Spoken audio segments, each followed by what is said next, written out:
perkenalkan nama saya Imelda dengan NIM 23222113 dari Prodi Ilmu Komputer, dan saya ditemani oleh rekan-rekan saya. Yang pertama ada Safiani, Alia Insol, dan Nur Aini. Baik, untuk berdirinya kami di sini, kami ingin mempresentasikan laporan kami yang berjudul Pengujian Software Jadestat Kemenparekraf Desa Terapung dengan menggunakan standar ISO 25010. Untuk mempersingkat waktu, langsung saja pada materinya. Yang pertama ada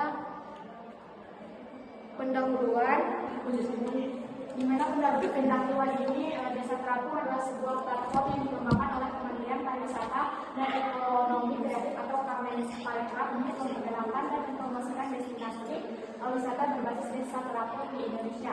Yang kedua ada latar belakang, di mana latar belakang ini dilakukan untuk mengevaluasi sejauh mana situs web Desa Terapung memiliki standar kualitas keamanan yang diatur oleh ISO atau IAS 25010. Yang ketiga ada tujuan pengujian, di mana tujuan pengujian ini untuk mengevaluasi kualitas situs Desa Terapung berdasarkan standar ISO atau IAS 25010. Pengujian ini juga bertujuan untuk memberikan rekomendasi perbaikan dan meningkatkan kualitas pelayanan.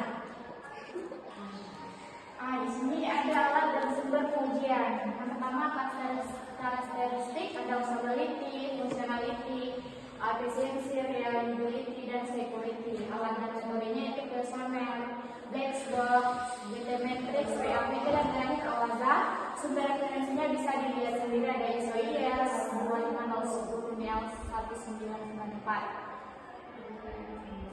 Di sini juga ada standar acuan ISO 250, yaitu variabel kualitas security. Yang pertama usability, mudah digunakan untuk dipahami pengguna. Yang kedua functionality, yaitu fitur bekerja sesuai kebutuhan. Yang ketiga efisiensi, yaitu sistem cepat dan hemat sumber daya. Yang keempat reliability, yaitu sistem stabil dan jarang error. Dan yang terakhir security, yaitu data dan sistem aman dari akses atau kerusakan. Mungkin itu saja yang saya bisa jelaskan. Saya persilakan kepada pemateri kedua.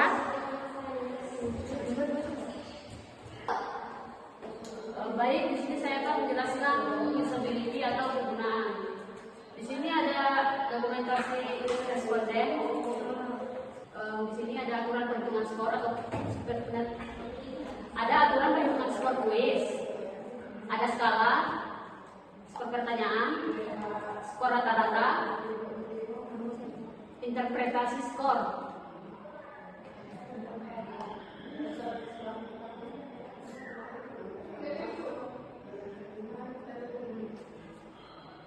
Kemudian di sini ada dataset responden.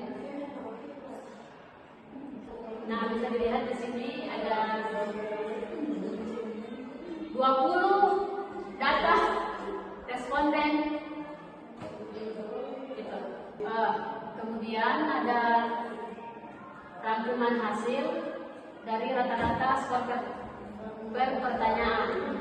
Pertanyaannya itu P1, skornya itu rata-rata 3 sampai 3,85. P2, skornya rata-rata 4,10. P3, skornya rata-rata 4,00.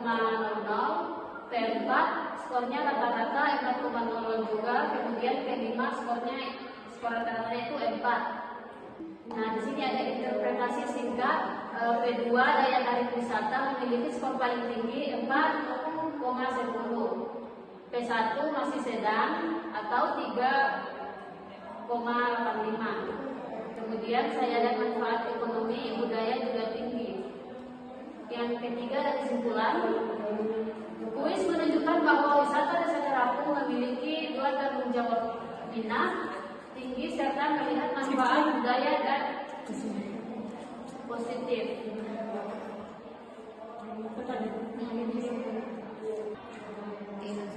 Kuesioner usability Jadestat Desa Terapung. Nah, di sini ada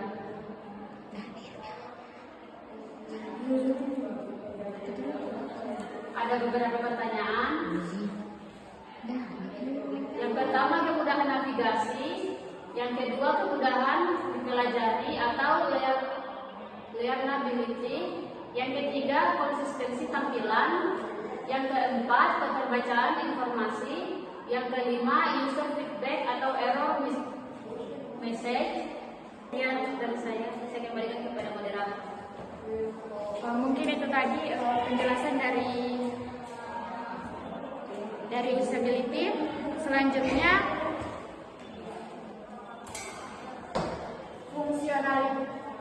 fungsionality atau fungsionalitas.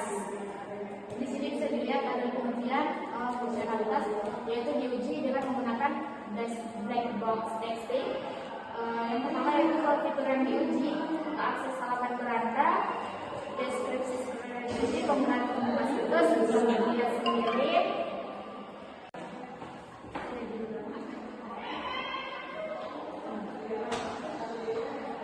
Ini hasil pengujian kami yang dilampirkan. Ada hasil pengujiannya yaitu screenshot yang pertama halaman beranda, pencarian, detail informasi, dan lain-lainnya. Setelah itu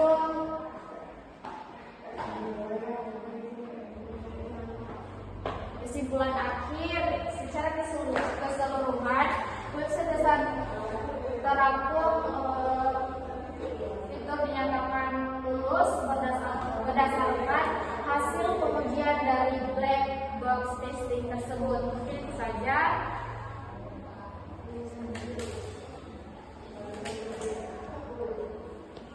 Itulah tadi penjelasan dari fungsionalitas. Selanjutnya pada materi ketiga saya persilahkan.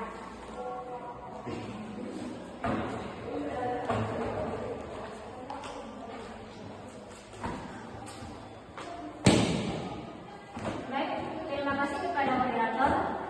Di sini saya akan menjelaskan tentang bagian variabel efisiensi, yang dimana pengujiannya itu menggunakan tools data matrix. Di perangkat pertama ada WiFi, perangkat kedua ada ini menggunakan HP, perangkat ketiga juga HP. Nah, masing-masing dari perangkat tersebut bandwidth-nya itu sama dengan 0,94 kbps.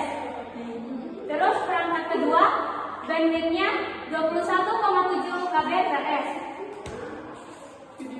Perangkat ketiga bandwidth-nya 7,66 kbps. Dan perangkat keempat bandwidth-nya 3,3 kbps. Adapun pengujian dan hasilnya yaitu bandwidth yang sangat rendah ini akan menghasilkan waktu yang memuat lama ketika hasilnya 0,94 kbps.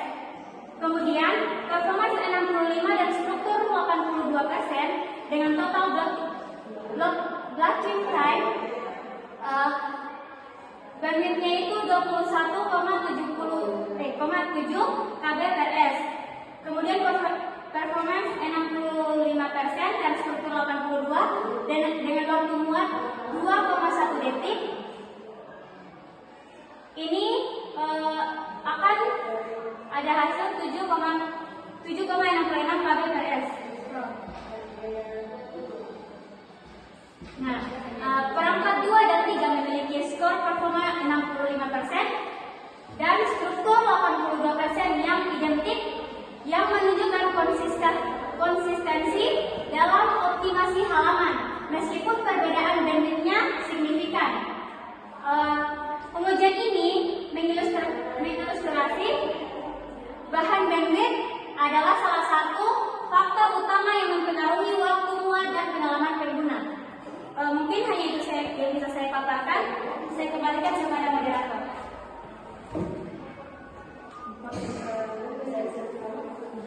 Itulah tadi penjelasan dari efisiensi. Selanjutnya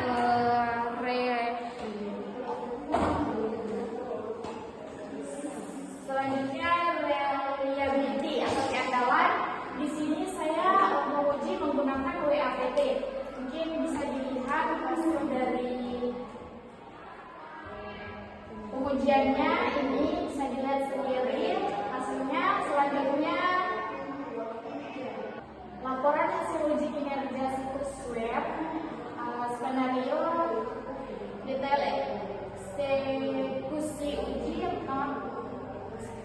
selesai, uji dimulai pada 10/12/2025 pukul 10.30 WIB. Dilaksanakan oleh agen kinerja atau simulasi. Selanjutnya, ringkasan hasilnya itu yang pertama profil, sukses sesinya itu 52, gagal sesinya itu 948, sukses halamannya itu 522, gagal halamannya itu 9,480, total hitsnya itu 125,500, error lainnya 0, total KB tesnya terkirim 0, total KB yang diterima 0, rata-rata waktu responsnya 15,500. Jumlah penggunaan aktif yaitu profil 1 50, 50, totalnya 50. Sesi berhasilnya atau sesi gagalnya pertama, profil pertama itu 5 atau 102, 4 atau 115, 3 105, 5 120, 2 atau 118, 0 948. Selanjutnya deskripsi grafik kinerja simulasi. Grafik kinerja itu seperti tampilan PRPT Pro akan menunjukkan pertama rata-rata waktu, threshold, yang kedua sesi per detik, yang ketiga pengguna aktif. Selanjutnya ringkasan hasil pengujian keandalan. Yang pertama kestabilan sistem, konsistensi output, ketahanan multi akses, dan terakhir ketahanan error.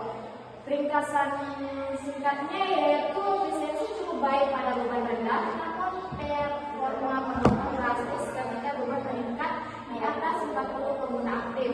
Secara umum, keandalan sistem memerlukan perbaikan mendesak atau terutama pada respons time dan penanganan error pada beban puncak untuk menjamin pengalaman pengguna yang stabil, optimasi server dan aset disarankan.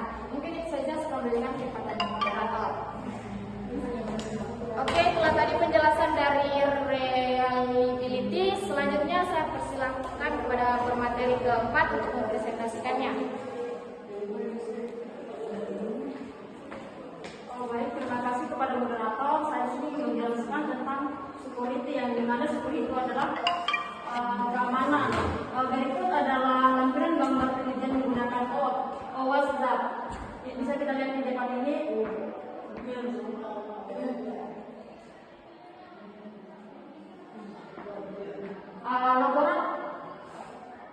Laporan ini menyajikan temuan dari pengujian otomatis OWASP dan pengujian fungsional manual terhadap situs Zadestar Kemenkorakta Go.id Desa Terapu. Berikut hasil pengujian functionality atau security. Pengujian security ini yaitu secara manual. Ini berfokus pada fungsionalitas aplikasi dan pengendalian akses. Berikut adalah tabel-tabel dari pengujian security, yang dimana ada aspek pengujian, yang dimana aspek pengujian ini ada validasi input, enkripsi, password, session manajemen, perlindungan URL, keamanan form.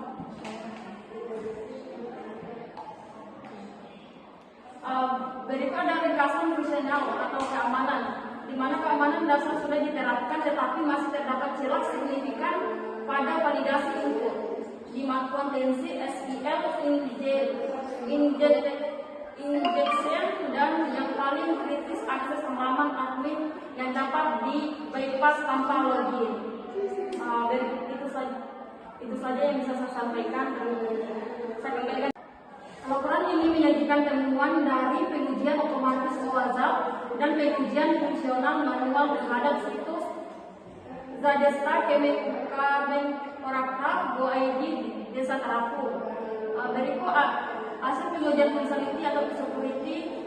Pengujian security ini yaitu secara manual. Ini berfokus pada fungsionalitas aplikasi dan pengendalian akses. Berikut adalah tabel-tabel dari pengujian pengujian security yang dimana ada aspek pengujian, yang dimana aspek pengujian ini ada validasi input, enkripsi, password, session manajemen, perlindungan URL, keamanan form.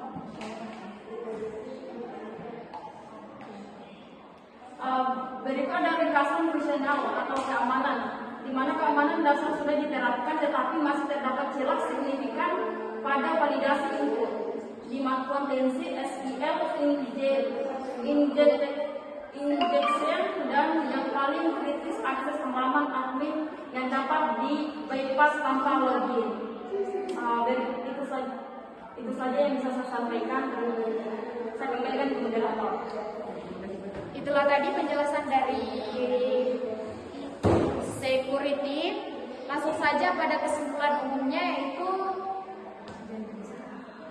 berdasarkan pengujian ISO 25010 diperoleh kesimpulan laporan ini telah mendukung status kualitas untuk jenisnya desa terapung berdasarkan 5 karakteristik ISO IS 25010. Karakteristik ISO 250 pertama functionality, status akhirnya itu lulus, tujuan utama dan prinsipnya itu semua 20 skenario baseball spek atau navigasi pencarian error, handling dan lain-lain berhasil lulus. Prioritas tindakannya itu rendah atau tertahankan. Yang kedua, stability atau kegunaan, status akhirnya itu baik atau puas. Temuan utama dan kritisnya itu skala rata-rata tinggi 3,85 sampai 4,10. Prioritas tindakannya itu rendah atau tertahankan. Yang ketiga, security atau keamanan atau kritis, perlindungan pada gagal. Tertinggi akan segera perbaiki. Yang keempat, reliability, gagal atau buruk. Gagal uji coba sistem tidak stabil dan mengalami time on massal. Tertinggi segera perbaiki. Yang terakhir, efisiensi rendah, performa sangat lambat dan tidak label di bawah beban puncak. Tinggi optimasi server. Oke, itulah penjelasan dari hasil laporan kami. Lebih dan kurangnya mohon dimaafkan. Bila itu, wassalamualaikum